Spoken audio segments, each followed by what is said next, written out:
quand on veut faire alliance avec Cabral. Non, c'est pas vrai. Biya nous a eu. Biya nous a eu. Les gars qui voulaient être opposants, c'est les Ouonangini. Ça les a dépassés. Ils se sont calmés. Quand ils sont venus là, ils venaient de Bordeaux, ils avaient les idées neuves. Et le pouvoir, quand le pouvoir est comme ça, ils ont tapé. On leur a dit continue de taper. On a bloqué sa progression 15 ans. Nous avons tous connu Cabral. Il était un maigrichon. Ça, c'est clair. Quand on veut faire alliance avec Cabral, ces gars, je vous dis, personne ne veut faire partie Paul Biya. Dans les débuts des années 90, les gens avaient déjà marre du président actuel. Un vent soufflait, un vent de changement. Tout à fait. Ce qui a conduit aux élections que vous avez vues. Il n'y avait pas une opposition qui s'était particulièrement organisée. C'est le peuple qui disait que nous en avions marre. Le RDPC, son champion, n'avait pas encore mis sur pied les stratégies. Je vous assure, si vous prenez au cas par cas, le cas Cameroun, Paul Biya a pris le soin de se fabriquer ses opposants. Vous insistez. Ça, c'est ma position. Il les a fabriqués dans différentes officines. Mais il s'est fabriqué ses propres opposants. Qu'est-ce que vous entendez par là?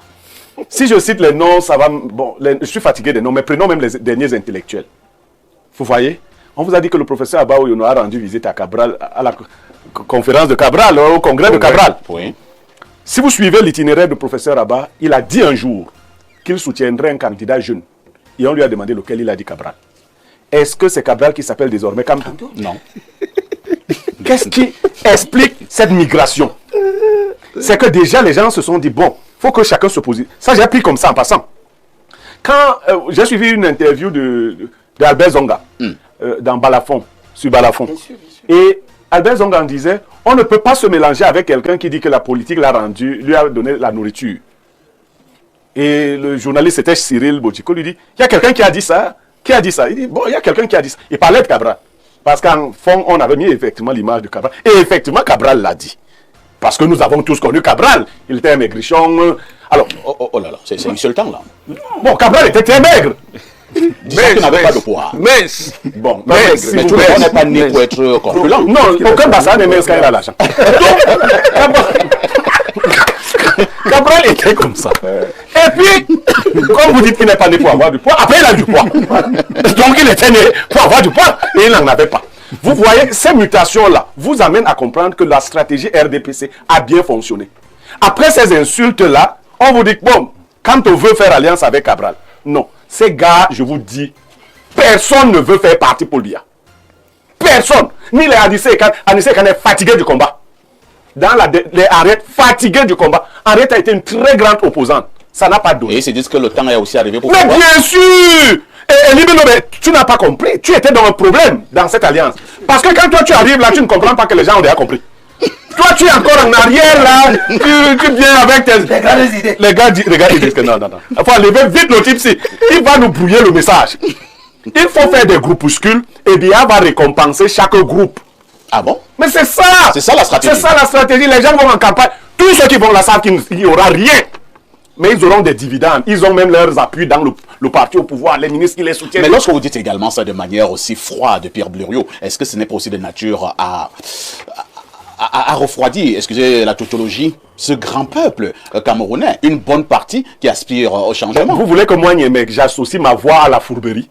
Les informations que j'ai, le peuple ne les a pas. C'est-à-dire quelqu'un te posera dans une autre question. Blériot, donc selon toi, il n'y a personne dans l'opposition? Si. Non, attends, c'est pas ce que je dis. Je dis que l'opposition visible est celle que Paul Biya lui-même s'est fabriquée avant.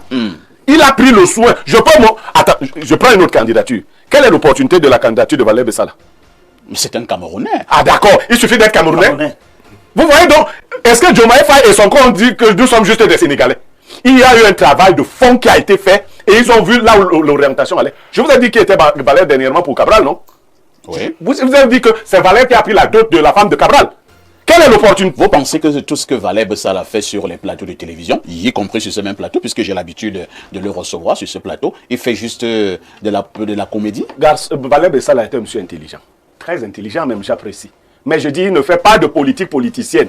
Il ne s'est jamais tracé pour lui-même un itinéraire pour être chef d'État. Vous vous appuyez sur quoi? Sur ses propres déclarations. Il a dit que le mouvement Jouvence n'était pas là pour présenter un candidat, mais pour porter tout candidat qui pourrait. Et quand on lui dit quel est le meilleur candidat de la jeunesse, il dit que c'est Cabral Libi. Il joue donc à quoi? Mais maintenant lui-même est candidat. Mais si Cabral est le meilleur, lui il est là pourquoi? Alors, C'est ça. Ça, c'est pour embrouiller les Camerounais.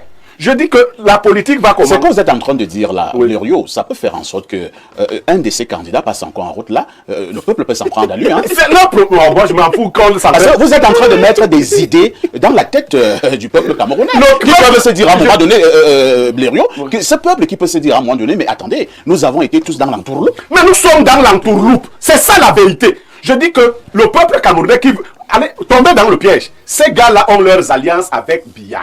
Il s'agit de part et d'autre pour que la communauté internationale croit qu'il y a la démocratie chez nous. Les gars qui voulaient être opposants, c'est les Ouonangini. Ça les a dépassés. Ils se sont calmés. Est-ce que moi j'ai vu quelqu'un? Ça les a dépassés. Ils se sont calmés. Et ils sont venus là, ils venaient de Bordeaux, ils avaient les idées neuves. Et le pouvoir, quand le pouvoir est comme ça, ils ont tapé. On leur a dit continue de taper. On a bloqué sa progression 15 ans. Il a dit que vraiment, l'affaire si. Et personne pour te soutenir dans ces conditions-là. Si je vais faire l'autopsie des gens qui disent être de l'opposition, vous les écoutez pas. Mais Sangha Nyamdi est opposant. Quelqu'un qui vous dit qu'il veut être nommé quelque part. Si vous voulez faire partie Biya, laissez Biya avec ses choses et ses nominations. Mettez-vous résolument dans l'opposition. Travaillez. Construisez vos propres fortunes par vous-même. Vous entrez, vous jouez avec Biya, vous ressortez. Non, on veut faire partie. Ils ne veulent pas faire partie Biya. Tout ce qu'on organise là maintenant, c'est qu'on se demande si Biya disparaît sans qu'on ait fait une élection. Ça devient quoi? Un téléspectateur vous a dit que la vraie élection, c'est après Biya, n'est-ce pas?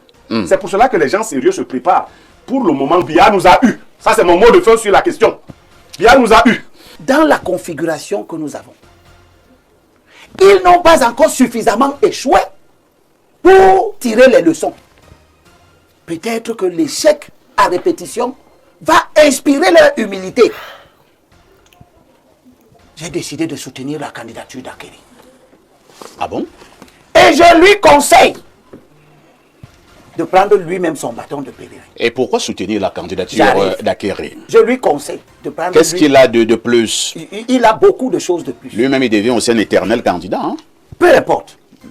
Il appartient à la société civile. Lui, là, quand même, il a été élu. Les partis politiques, Des centaines de fois dans son corps. Des centaines de fois. Laissez-moi terminer.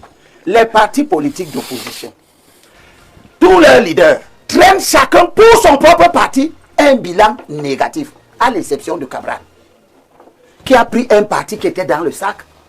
Et pour le premier coup, il a fait de ce parti un parti. Qui lui a donné le parti là? Laisse.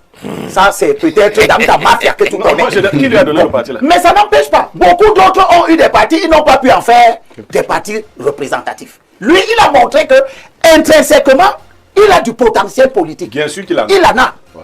Et c'est ça qui m'intéresse. Par contre, personne ne sait ce que la deuxième édition sera. Parce que quand vous regardez la courbe de progression des partis, l'UNDP a commencé à 63 députés, elle est à 7.